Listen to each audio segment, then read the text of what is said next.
ওম শান্তি 18/1/1980 অব্যক্ত বাপদাদা স্মৃতি দিবসে বাপদাদার সন্তানদের প্রতি শিক্ষা। আজ স্মৃতি দিবসের স্মরণীয় এবং শক্তি সম্পন্ন সন্তানদের দেখে বাপদাদাও সকলকে সদা সমর্থ ভব এর বরদান দিচ্ছেন। আজকের এই স্মৃতি দিবসে যেমন তোমরা স্বতঃস্ফূর্তভাবে স্মৃতিস্বরূপ হয়ে রয়েছ, একনিষ্ঠতায় মগ্ন এক বাবা, দ্বিতীয় আর কেউ নয়, তেমনি সহযোগী, নিরন্তর যোগযুক্ত, জীবনমুক্ত এবং সদা ফরিস্তা স্বরূপ হও। আজকের দিনে সকল সন্তানদের চার্জ ছিল বাবার সমান, অব্যক্ত, বতনবাসী, সদা স্নেহে লীন। তাই তোমরাও বাবার মতো ন্যারা আর সদা প্যারা হও। চারদিকের সন্তানদের আজকের এই সমর্থ দিবসে বাবাকে প্রত্যক্ষ করার এক দৃঢ় সংকল্প এখনো বাবার কাছে পৌঁছে যাচ্ছে। সকল সন্তান একে উৎসাহ এবং উদ্দীপনার সংকল্প নিয়ে দেশে বিদেশে সেবার মঞ্চে কেউ মন দিয়ে, কেউ শরীর দিয়ে উপস্থিত রয়েছে। তোমরা এখানে না থেকেও বাপদাদার সামনে সকলের সেবার উৎসাহে ভরা মুখগুলি স্পষ্ট দেখা যাচ্ছে। বাপদাদা তো সমগ্র বিশ্বের পরিক্রমা করতে বাপদাদার কত সময় লাগে?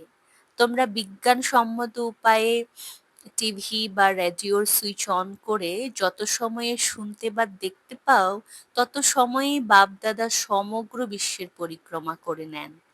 বাপদাদা দেখছেন প্রতিটি স্থানে তার সন্তানরা কি করছে।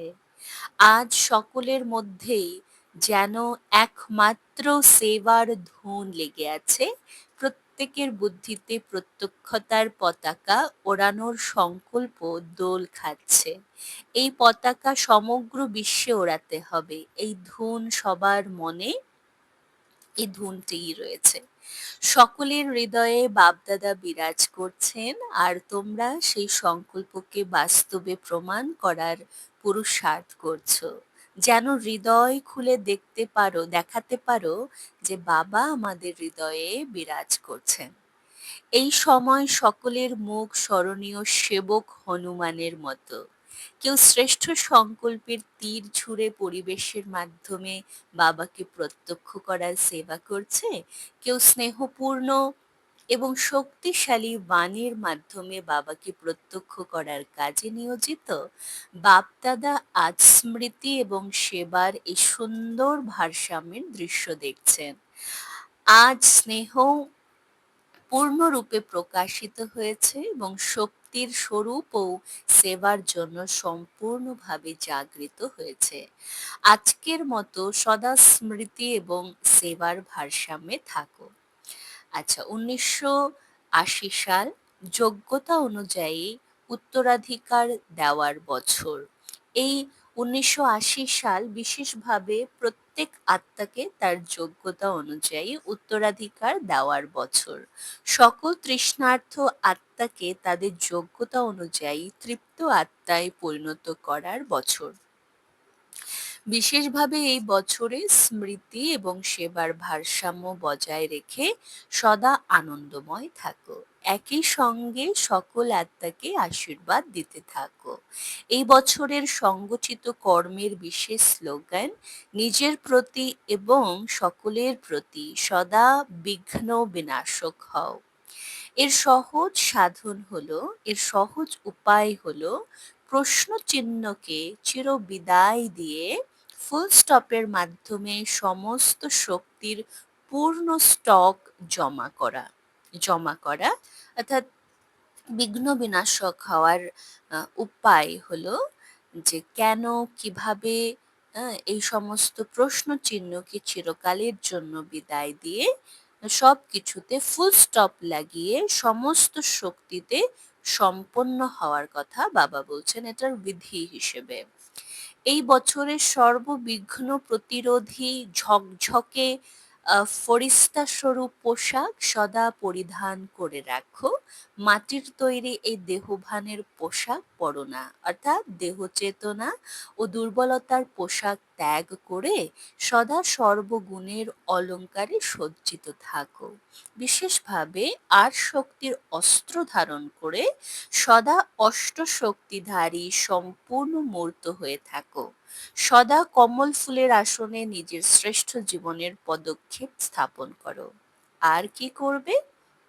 এর সাথে সাথে সুগন্ধময় হও। সুগন্ধ অর্থাৎ গুণের সুগন্ধ ছড়িয়ে দাও চারদিকে।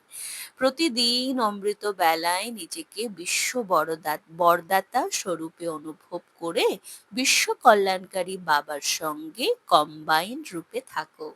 শিব এবং শক্তির কম্বাইন রূপে মনন, সংকল্প এবং বৃত্তির মাধ্যমে চারদিকে ভাইব্রেশনের সুগন্ধ ছড়িয়ে দাও। যেমন আজকাল বিভিন্ন সুগন্ধির মাধ্যমে নানা ধরনের সুবাস ছড়ানো হয়, কোথাও গোলাপের সুবাস, কোথাও চন্দনের সুবাস, তেমনি তোমাদের মাধ্যমে সুখ, শান্তি, শক্তি, প্রেম এবং আনন্দের বিভিন্ন সুবাস ছড়িয়ে পড়ুক। প্রতিদিন অমৃত বেলায় বিভিন্ন শ্রেষ্ঠ ভাইব্রেশনের ফোয়ারার মতো আত্মাদের ওপর গোলাপের সুগন্ধ বর্ষণ করো। প্রতিদিন অমৃত বেলায় বিভিন্ন শ্রেষ্ঠ ভাইব্রেশনের ফোয়ারার মতো আত্মাদের ওপর গোলাপের সুগন্ধ বর্ষণ করো। শুধু সংকল্পের অটোমেটিক সুইচ অন করে দাও, তাহলেই ফোয়ারার মতো তোমাদের শ্রেষ্ঠ সংকল্পের ভাইব্রেশন আত্মাদের ওপরে বর্ষিত হয়ে যাবে। তোমরা শুধুমাত্র সংকল্প করো। এটা তো করতে পারো, তাই না? কারণ আজকের বিশ্বে অশুদ্ধ বৃত্তির দুর্গন্ধ অনেক বেশি, তাই তাদের সুগন্ধময় করে তোলো। বোঝা গেল এই বছর কি করতে হবে? সেবার ফাইল সম্পূর্ণ করো। এই বছরে যেমন সরকারের নির্বাচন হয়েছে, তেমন পাণ্ডবেরা কি করবে? এই বছরে পুরানো এবং নতুন সেবার যত বিভিন্ন মাধ্যম রয়েছে তাতে তন, মন, ধন, সময় এবং সমস্ত শক্তি নিয়োজিত করে সকল আত্মার মধ্য থেকে নির্বাচন করো কারা মুক্তির উত্তরাধিকারের যোগ্য আর কারা জীবন মুক্তির উত্তরাধিকারের যোগ্য। যে আত্মা যে যোগ্যতার অধিকারী তাকে সেই অনুযায়ী বার্তা দিয়ে চূড়ান্তভাবে প্রস্তুত করো।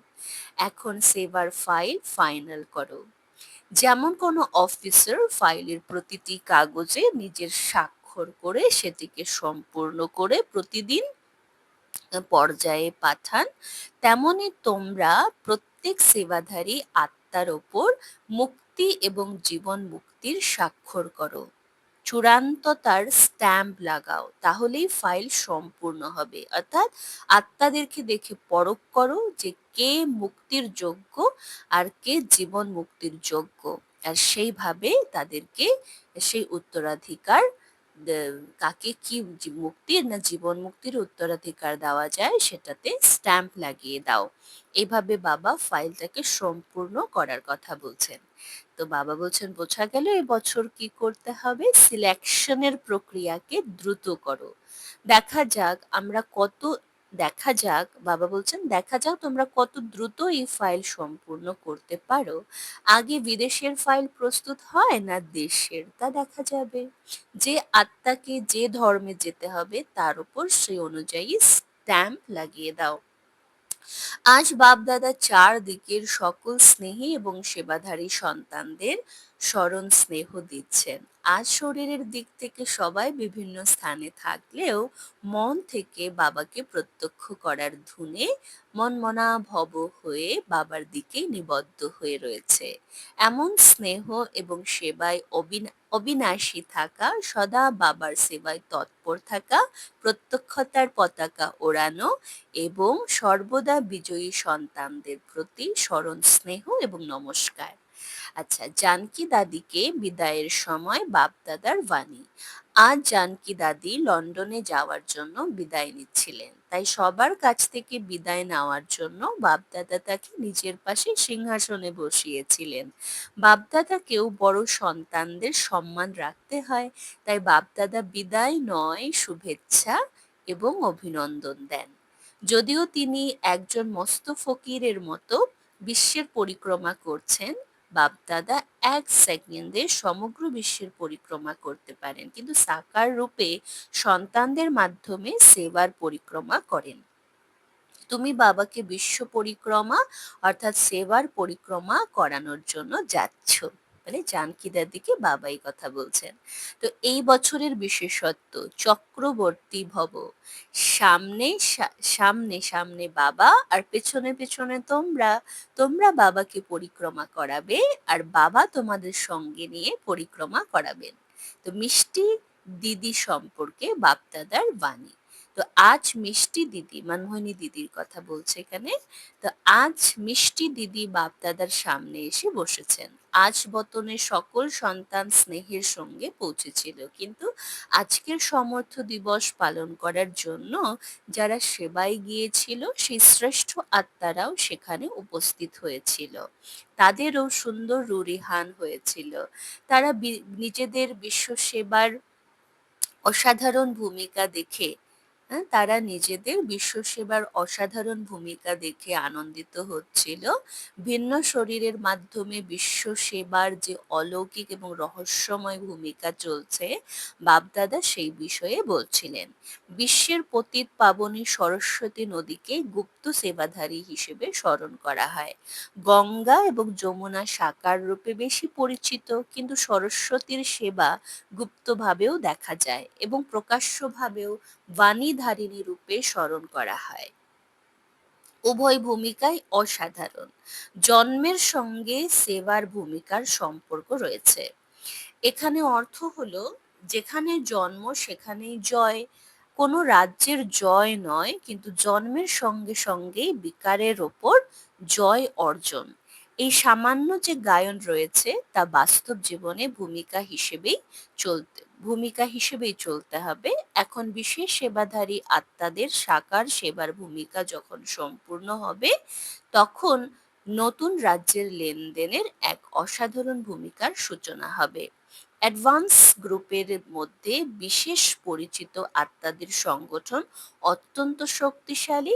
শ্রেষ্ঠ জন্ম, প্রথম জন্ম লাভের জন্য ক্ষেত্র প্রস্তুত করার অসাধারণ কাজ এই আত্মাদের মাধ্যমে দ্রুত গতিতে চলছে। অর্থাৎ এটা হচ্ছে অ্যাডভান্স পার্টির আত্মাদের বারে বাবা বলেছেন, অর্থাৎ যে বরিষ্ঠ অনন্য দাদিরা, দিদিরা, মাম্মা শরীর ছেড়ে অ্যাডভান্স পার্টিতে গিয়ে ওনারা যে সেবা করছেন, বিশ্ব পরিবর্তনের কাজকে ত্বরান্বিত করছেন, তাদের সেই সেবার কথা এখানে বাবা বলছেন। যেমন বিনাশের বোতাম চাপার জন্য কেউ অপেক্ষা করছে, তেমনি দিব্য জন্মের মাধ্যমে স্থাপনার জন্য অ্যাডভান্স সেবার দলও স্পর্শ করার বার্তা দেওয়ার এবং প্রত্যক্ষতা ঘটানোর জন্য অপেক্ষা করছে। তারা সম্পর্কের স্নেহের মাধ্যমেই প্রত্যক্ষ করবে। এটিও এক বিচিত্র কাহিনীর মতো।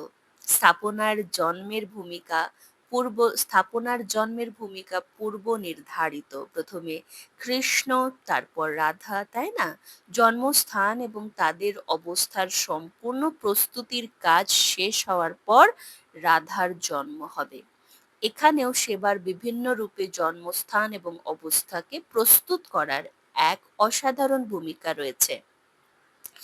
যেমন এখানে ব্যবসায়িক কাজের জন্য জগদম্বার ক্ষেত্রে প্রথমে জগদম্বা ক্ষেত্র প্রস্তুত করতে গিয়েছিলেন, তারপর পরে বাবা গিয়েছিলেন। জগদম্বা এবং মুরব্বী সন্তান বিশ্বকিশোর দুজনেই সঙ্গী এবং সম্মুখে থেকে কাজ করার ভূমিকা পালন করেছিলেন।